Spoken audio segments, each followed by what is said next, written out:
Hello everyone, welcome. In this video I'm going to be giving you at least 10 tips for starters and beginners to Ark Raiders. When I say starters and beginners, you can see I'm level 10 right now. I haven't put in a ton of time, but these tips are going to help you get going, get into the game, and adjust to the life of Ark Raiders. So the first thing we're going to start with is settings. Now, these are obviously personal preference for most, but I do just want to go over some very important ones. Audio. The dialogue when I was looking at quests repeating itself over and over was really annoying. I moved dialogue down to 0. I moved music volume down to 40, and the master volume there is 75.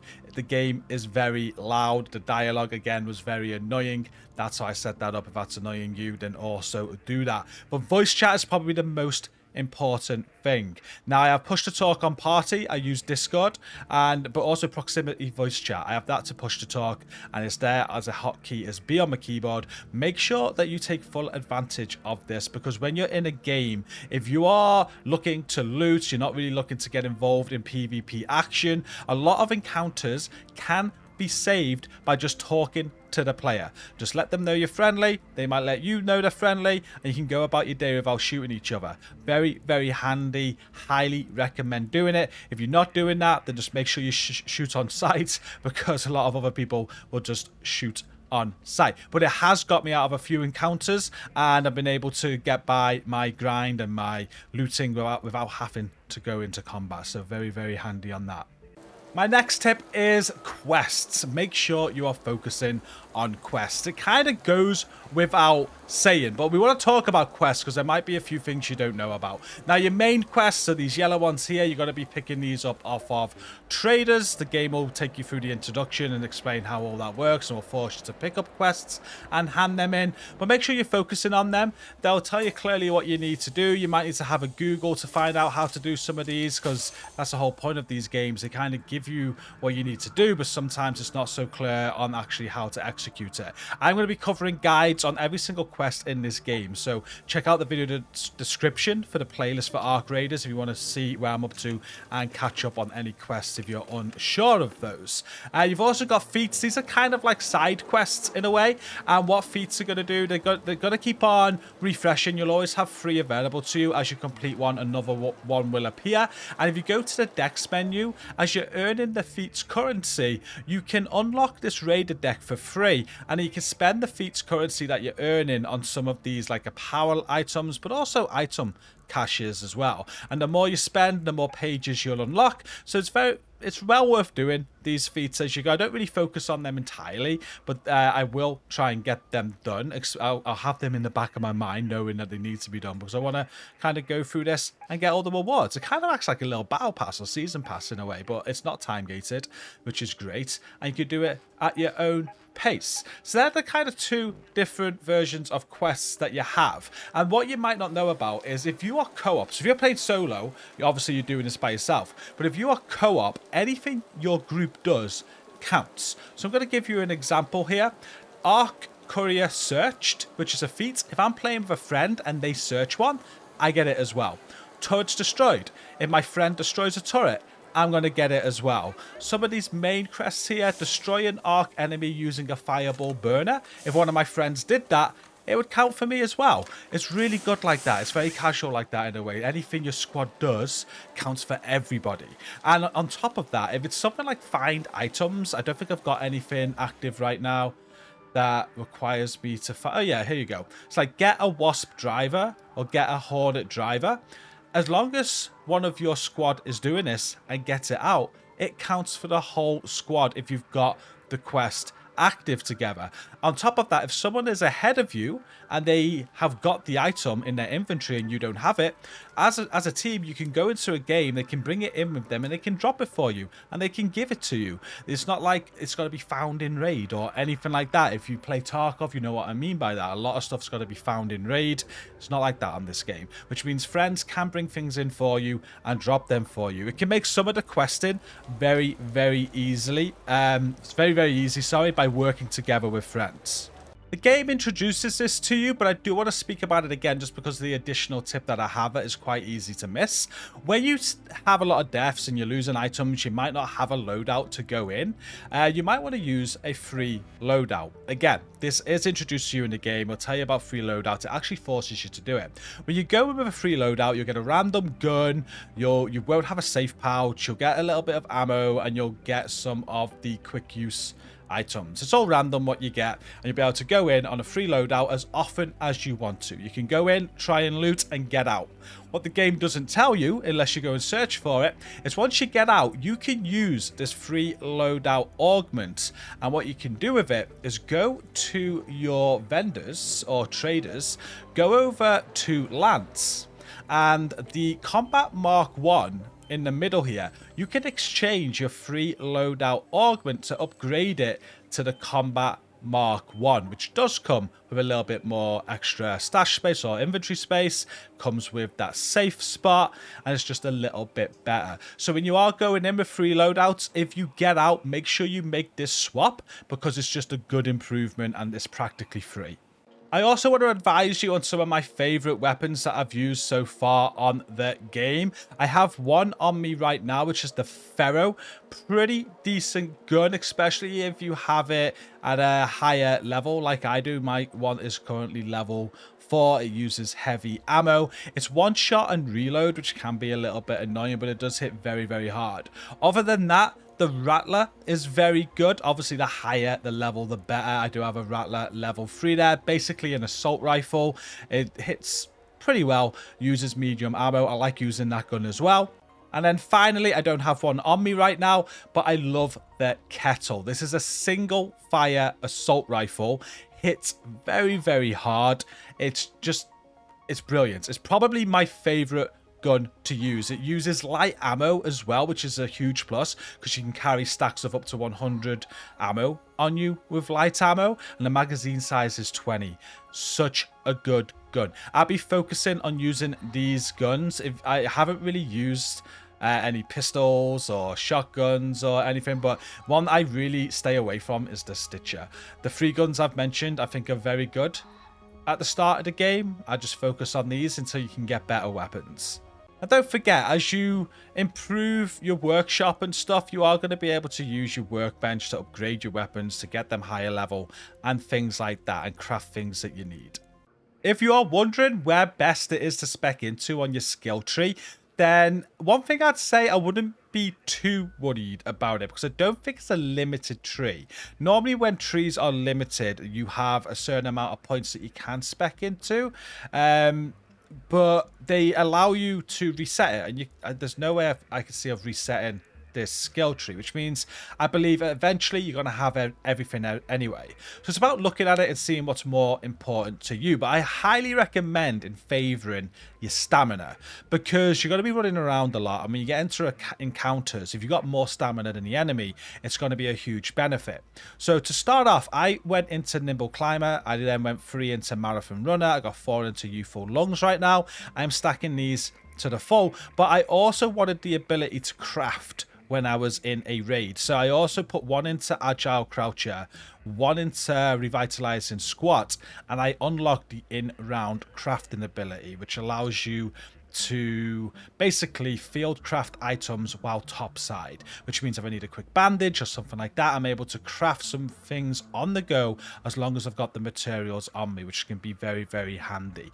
But yeah, I highly recommend investing in your stamina, getting that unlocked, and then maybe even getting Looter's Instincts quite early on as well. You're going to be looting a lot, so when you search the container, loot being revealed faster will be very, very good. But beyond that, I would say just go with whatever you think is best in your eyes. I think this is a good start though.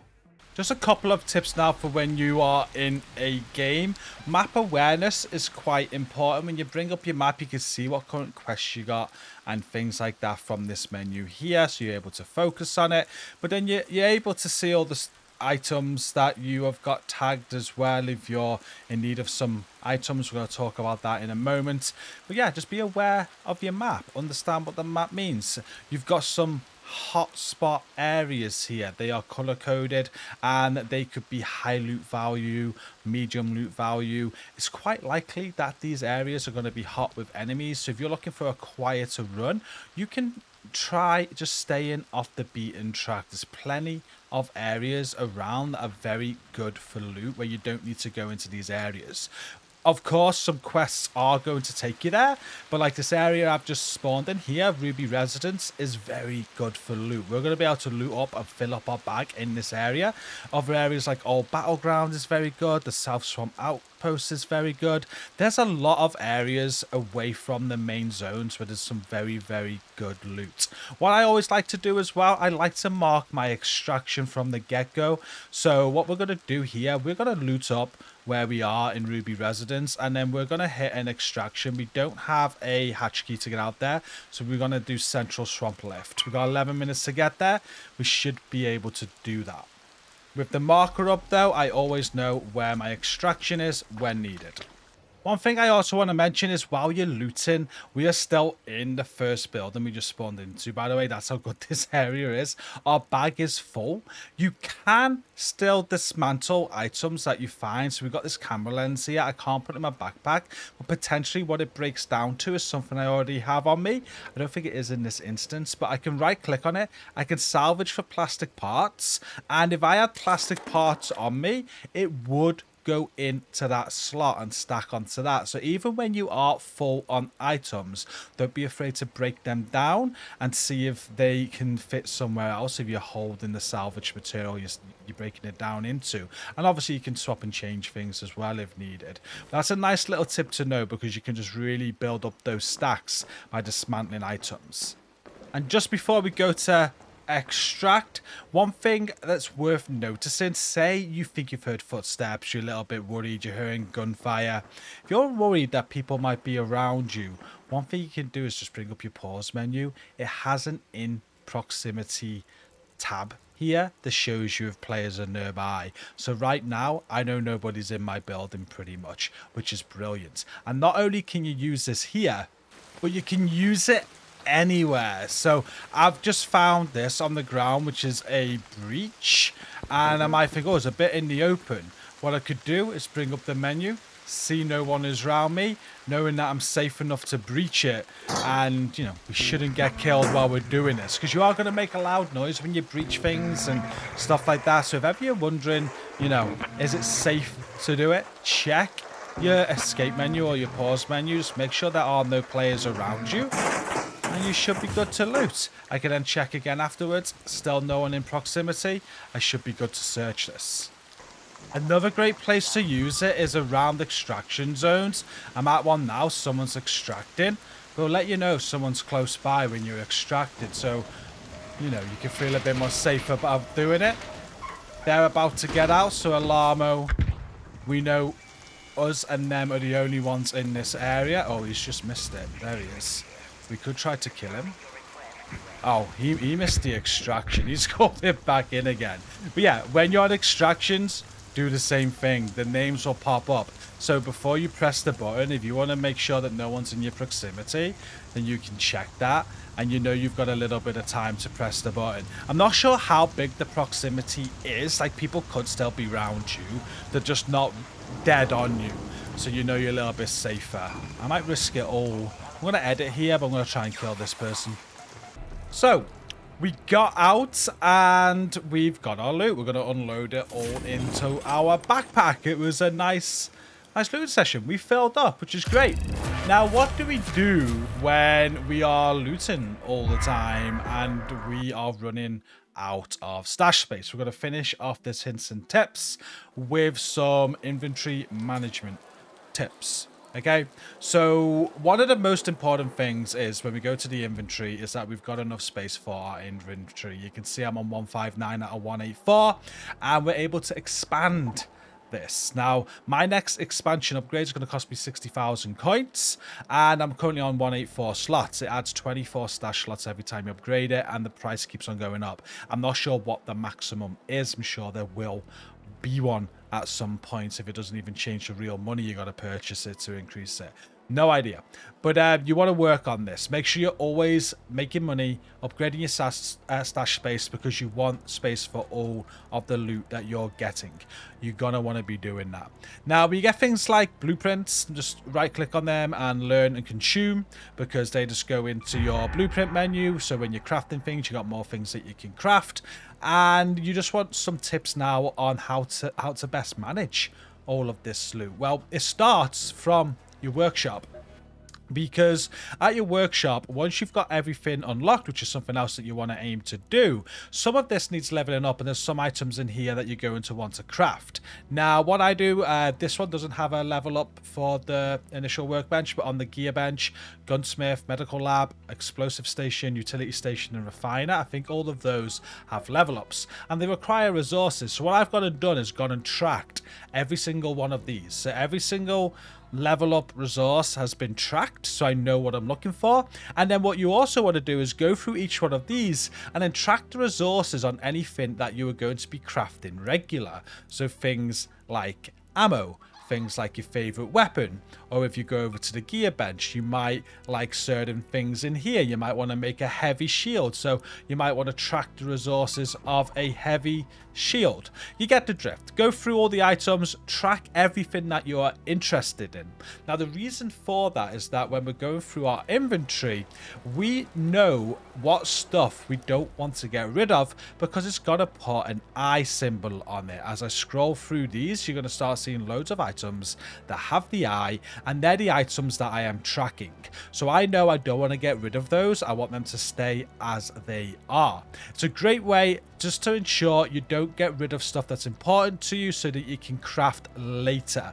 You can also target things that are needed for quests. So if you go into like your quest and it's requiring some form of items, I believe you can also do that from there, and you know that they're tracked for the quest. Now, with that said, this makes sorting your loot a lot easier. You want to start from the top, really. Keep everything that you want to keep, sell or dismantle everything that you don't want. Now, generally with the augments, shields, weapons, ammunition, and the weapon mods, that's all important. You're going to use it. But I'd always start from the quick use. I get rid of anything I don't want there. Keys, I make sure I keep all of my keys. These are great. Not only will they get you into like loot rooms or something, but these will certainly be needed for future quests. So I keep a hold of these for future quests that I need to do.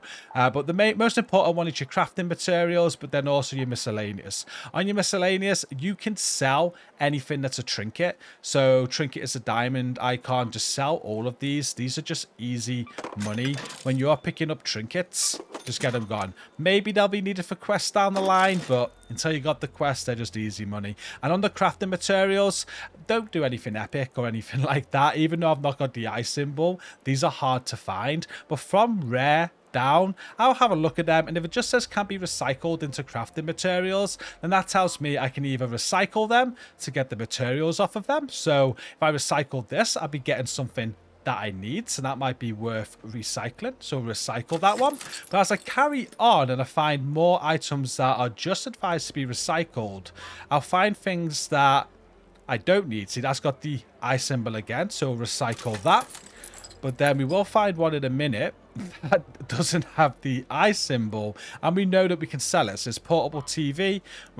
When we go to recycle the portable TV, okay, no eye symbols on them. I don't really need them. So what I'm going to do with the portable TV, I'm going to sell it. And that's how I'm going to make money. And I'll go through this quite regular. I'll just keep on playing, keep on looting, keep on getting my loot up, and then keep on sorting it out. With that, I'll make cash. I'll also be getting my materials up that I want to craft things. And with the cash, we can keep on expanding this stash to make it even bigger to hold more loot.